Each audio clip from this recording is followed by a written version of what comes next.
Olá pessoal, hoje nós vamos tratar em relação ao que são os biomas brasileiros, ok? Então vamos lá. Como vocês podem ver aí no mapa, pessoal, existem 6 grandes biomas brasileiros, ok? Em primeiro lugar, a famosa Floresta Amazônia, né? Nós temos também a Caatinga, que é onde nós estamos, não é isso? Nós ainda temos também o Cerrado, o Pantanal, Mata Atlântica e o Pampa, que é um dos mais pequenos. Só que antes de nós falarmos, né, pessoal, em relação à característica de cada um desses biomas, como vocês podem ver no mapa, que são esses 6, nós precisamos entender logo o que é que significa a palavra bioma, né, já que nós vamos estudar em relação aos quais são os biomas brasileiros, as suas características e tudo mais, em relação à sua fauna e a flora.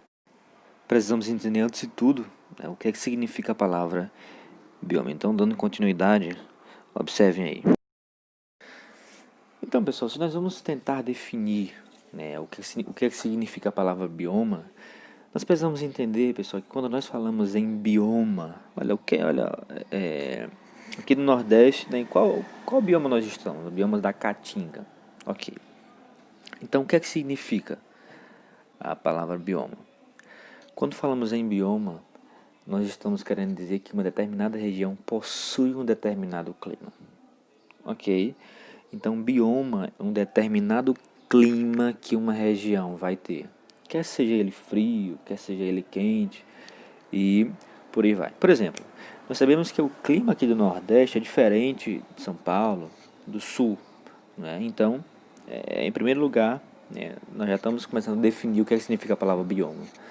Bioma é o determinado clima que uma região vai ter, ok?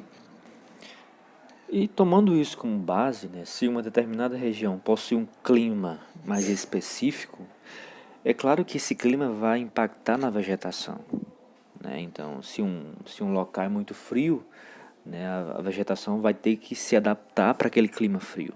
E se ela é muito quente, né, eles vão ter que se adaptar a aquele determinado clima.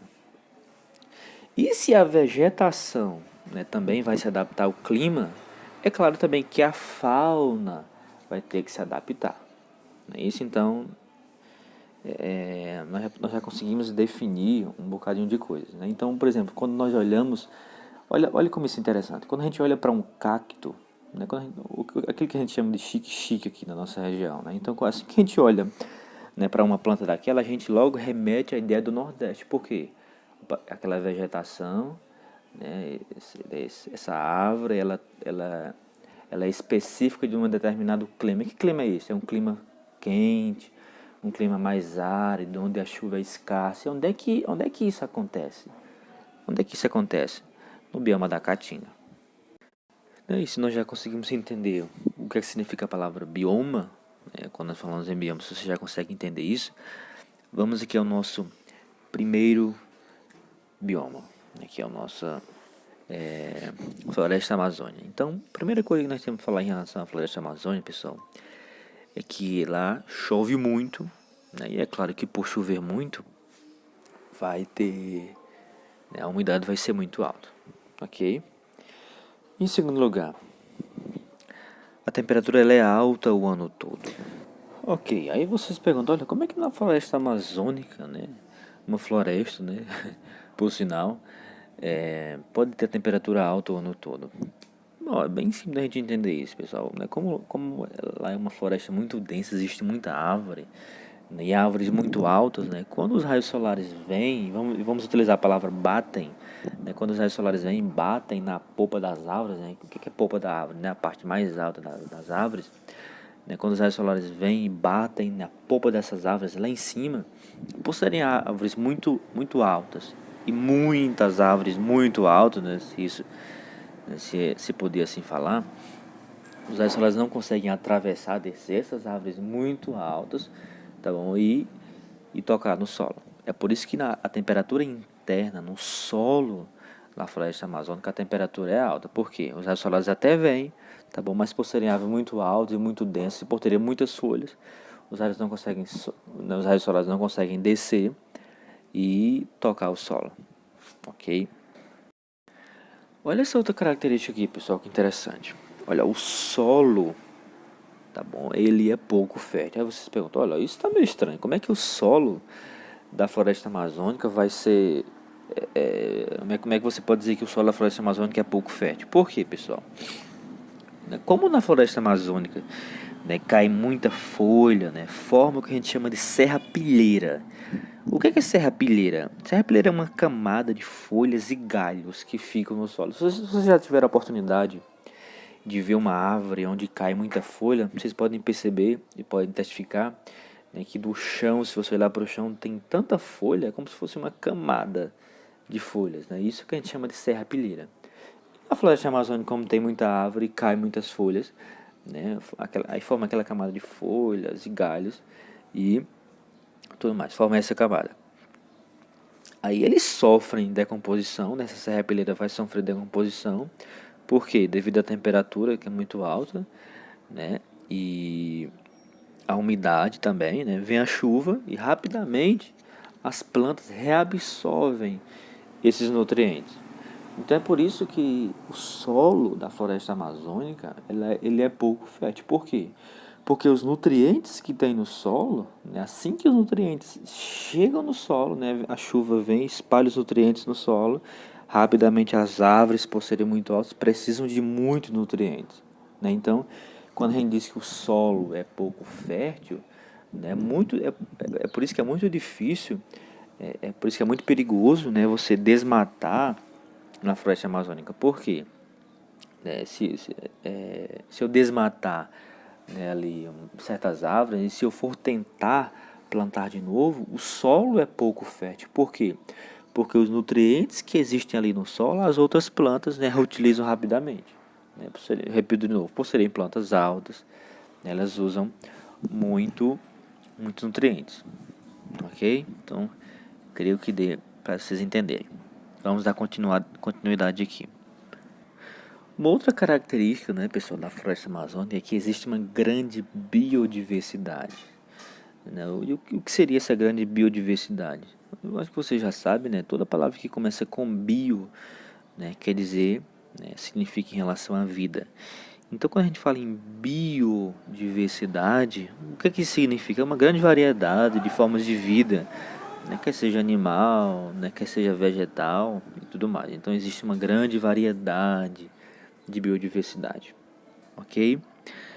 E, por fim, tá bom, ela é uma floresta estratificada. Né? E o que significa dizer que uma floresta ela é estratificada? Bom, isso significa dizer, pessoal, que do solo, né, até a parte mais alta da floresta existem vários estratos, ou seja, existem plantas ali pequenas, né, que são acostumadas a viver na sombra. Existem plantas mais altas, né, que são acostumadas a viver não tão quanto na sombra, né, já começam a receber um pouquinho de luz do sol. Existem plantas mais altas, né, que são adaptadas a viver recebendo luz do sol e tudo mais. Então isso significa, né, dizer que uma floresta ela é estratificada. Existem vários estratos, né, plantas que são adaptadas a viver na sombra, né, recebendo um pouco de luz, e plantas que são adaptadas também a viver no sol. Então é isso que significa. O nosso segundo bioma, pessoal, é a chamada Mata Atlântica, ok? E a primeira característica da Mata Atlântica que a gente pode, né, aqui definir aqui, a primeira delas é que ela é muito úmida, ok? Então, existe uma grande umidade lá. Segunda característica, a temperatura, né, da Mata Atlântica ela vai ser variável. Você pergunta, olha, por que a temperatura vai variar? Né? Por que existe na Mata Atlântica uma temperatura variável? Por quê, pessoal? A Mata Atlântica ela está no litoral do Brasil. Eu creio que vocês sabem, né, o que é uma região, né, o que é uma determinada região que está no litoral. Bom, o litoral é uma região que está próximo do mar. Né? Então, por que a Mata Atlântica ela tem uma temperatura variável? Porque justamente a Mata Atlântica está no litoral do Brasil, né, em praticamente todo o litoral do Brasil. Né? Vai praticamente do sul, né, do sul até o nordeste, onde nós estamos aqui. Então, por ela estar, né, em toda essa faixa litorânea, ela vai ter essa grande diferença de temperatura, né? Por exemplo, né, como nós já falamos lá no início, A temperatura que existe aqui no Nordeste é muito diferente da que tem lá no Sul. E também muito diferente da que tem em São Paulo, né, que é mais ou menos aqui no meio. Então, né, por isso que a Mata Atlântica tem essa temperatura variável, porque ela está no litoral do Brasil, né, existem essas diferenças de temperatura. E outra coisa importante, pessoal, que você deve lembrar, quando nós falarmos de Mata Atlântica, é que ela é uma mata que foi muito impactada. E por que ela é uma mata que foi muito impactada? Simples, pessoal. Né, muitas grandes cidades, né, cresceram dentro desse bioma. Né? Então a gente pode citar, por exemplo, né, cidades famosas como São Paulo, Rio de Janeiro. Né? Essas grandes cidades cresceram, né, nesse bioma. Então as cidades começaram a se expandir, né, a abertura de estradas. Então essas, né, são os principais fatores, né, que vêm destruindo a Mata Atlântica. É claro que não são só esses, mas eles são um dos principais. Foi feita uma pesquisa, né, pessoal, que hoje em dia resta aproximadamente menos de 10% da Mata Atlântica. Okay? Então, é por isso que a Mata Atlântica hoje é uma das matas que mais impactadas, tá bom? Que a gente pode citar aqui no Brasil e se possível até no mundo. Nosso outro bioma, pessoal, que nós vamos ver agora, né, é o chamado Cerrado. Então, quais são as características do cerrado? A primeira característica, pessoal, nós podemos citar em relação ao cerrado é que o solo ele possui muito alumínio e muito ferro. E por possuir muito alumínio e muito ferro, né, ela vai ter uma região muito avermelhada. Não sei se vocês já viram em filmes, né, pessoas passando de avião em cima, né, e quando pessoas tentam olhar para o chão, né, veem uma terra muito avermelhada. É bem provável que essa terra, né, seja do cerrado, né, porque ela é uma terra muito avermelhada. Por quê? Justamente por causa da composição dela, que tem muito alumínio e muito ferro. Outra característica que a gente pode também citar, né, da mata do cerrado é que ela tem pouca matéria orgânica. Quando a gente fala de matéria orgânica, o que é matéria orgânica, pessoal? São restos de animais, de plantas que já estão em processo de decomposição. A gente usa muito para adubos, né, matéria orgânica. Uma outra característica, né, do cerrado é que ela possui uma vegetação perene e órgãos subterrâneos. Quando a gente fala, né, que ela possui uma vegetação perene, o que é uma vegetação perene, pessoal? São aquelas plantas que conseguem sobreviver por muito tempo em comparação às outras plantas, tá bom? Então, se vocês virem, desculpa, em relação ao que é vegetação perene, né, são plantas que conseguem viver por muito mais tempo, né, em comparação a outras. E quando a gente fala em órgãos subterrâneos, né, por que órgãos subterrâneos? Elas possuem órgãos subterrâneos justamente por causa da nossa próxima característica, pessoal, que são o quê? Que são os períodos de seca. Né? Então, ocorrem muitas queimadas, né? E as plantas precisam desses órgãos subterrâneos, né, para poder suportar, né, essas queimadas. E quando passar as queimadas, né, elas voltarem a brotar novamente. Né? Então, por isso que é importante esses órgãos subterrâneos.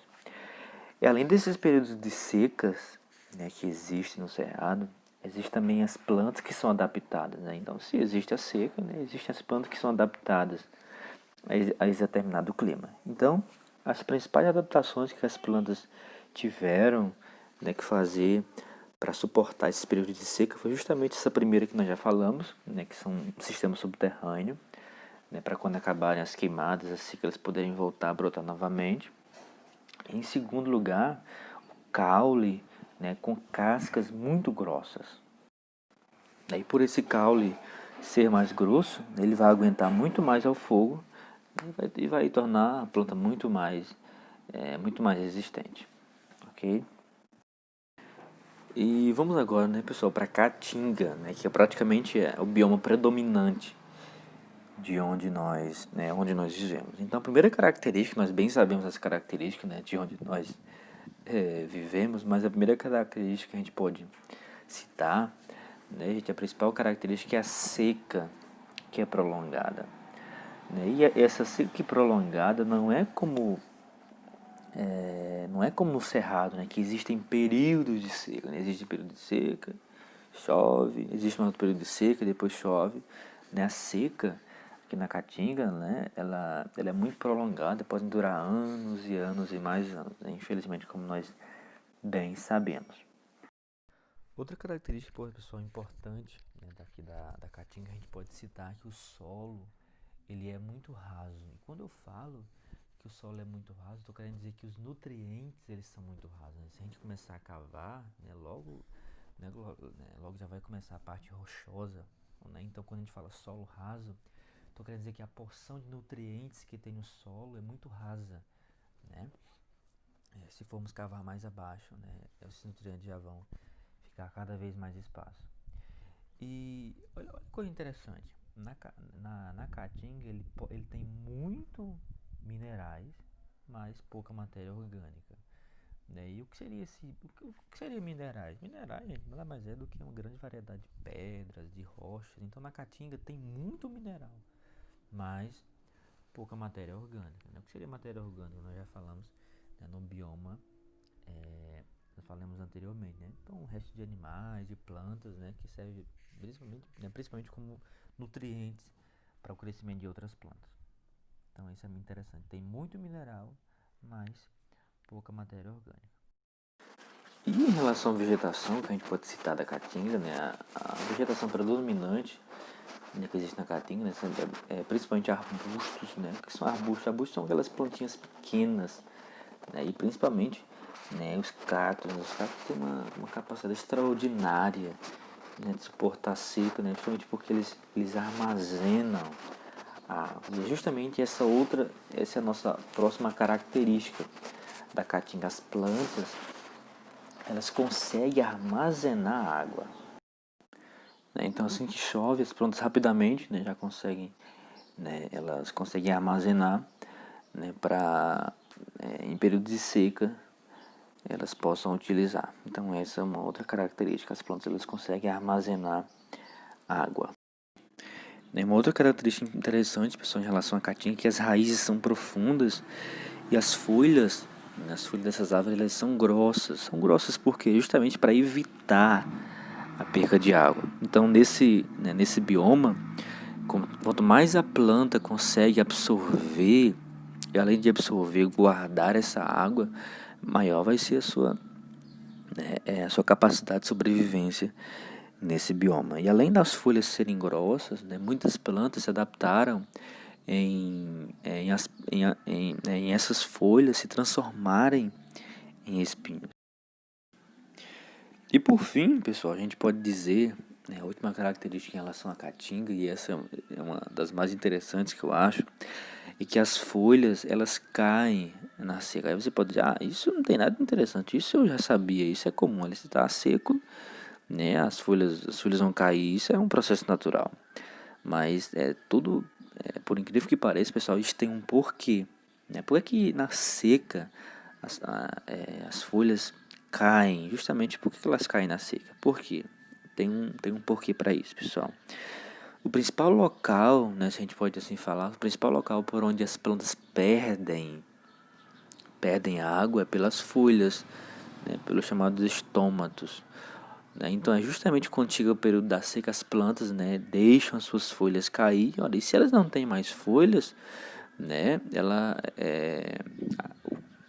aquilo que fazia ela perder água, que eram as folhas, ela agora já não pode mais perder tanta água assim. Então essa é uma adaptação interessante, pessoal. Quando chega a seca, as folhas caem justamente para quê?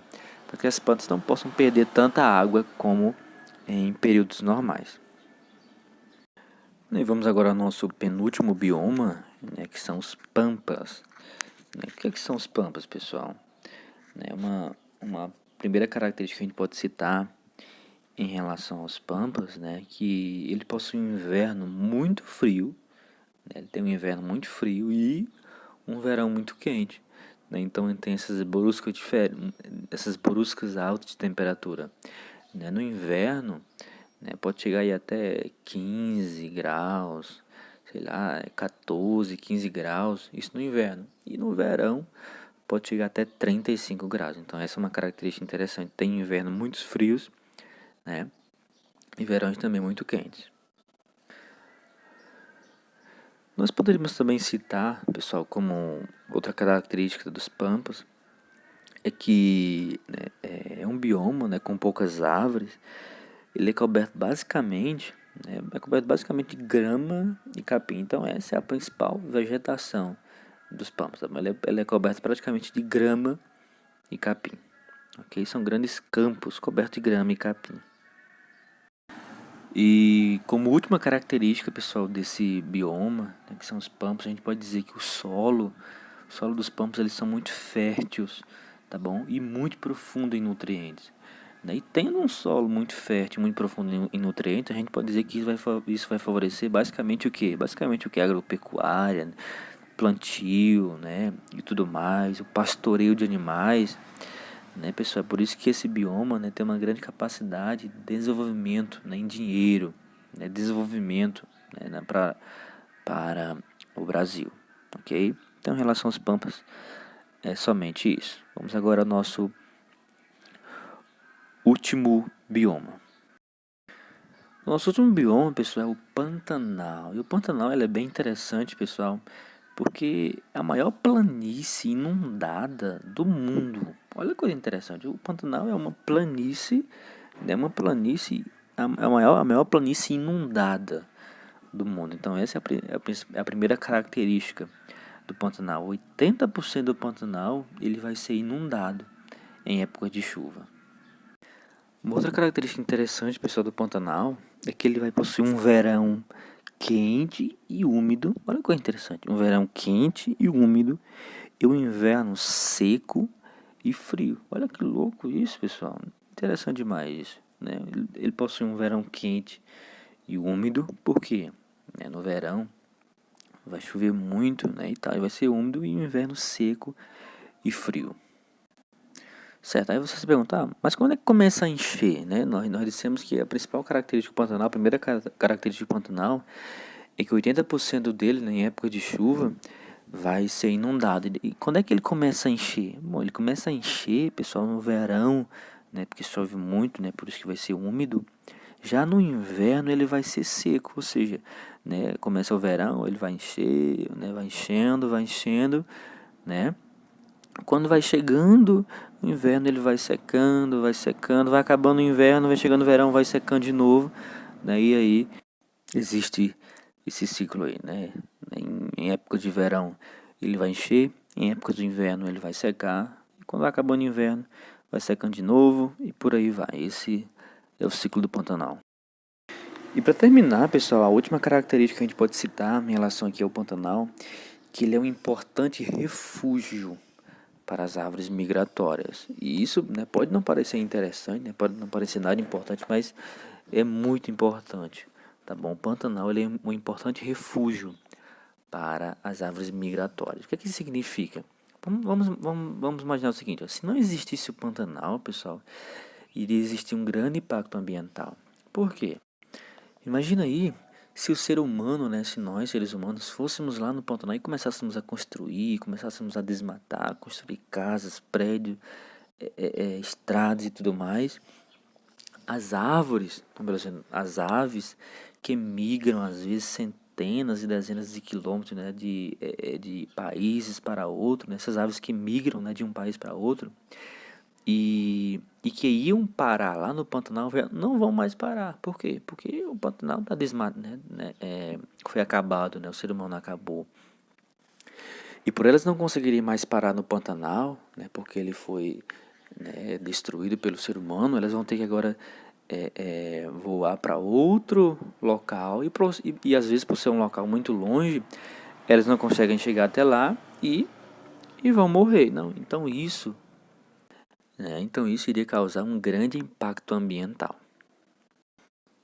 Bom, pessoal, esses foram os nossos 6 principais biomas, né, brasileiros. Espero que vocês tenham entendido. Tá bom?